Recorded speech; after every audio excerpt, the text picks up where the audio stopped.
Adamson, PCU, UPM, PNU at iba pang universidad na nagsuspend ng klase para sa pagdiriwang ng EDSA. Mabuhay! Kilala nyo ba si Mary Grace Piatos? Hindi, kasi wala naman talagang Mary Grace Piatos. Dahil sa database ng PSA, hindi totoong tao si Piatos. Gaya ng 1,300 na tao na nakatanggap ng confidential funds ni VP Sara Duterte.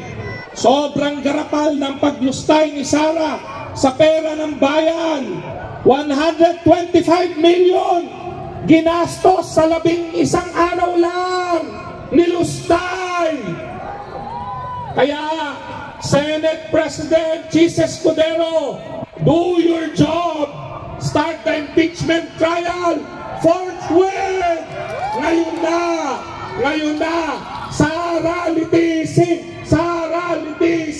Sara litisin. 39 na taon pagkatapos ng EDSA, mga mandarambong na dinastiya pa rin ang nasa kapangyarihan. Bilyon-bilyon ang confidential at intel funds ni Marcos Jr. Yung mga kaso nila naubos na. So papatak parang hindi na raw sila magnanakaw. Payag ba tayo doon? Tama na, sobra na ang sistema na sila-sila. Ilang pamilya lang ang nakikinabang sa yaman ng bansa. Tama na, sobra na ang paglustay sa kaban ng bayan para sa gera, bomba at kapritsyo ng mga general at hari-harian, habang kulang ang pondo sa edukasyon, kalusugan at iba pang serbisyong panlipunan. Sama-sama nating isigaw, Makibaka!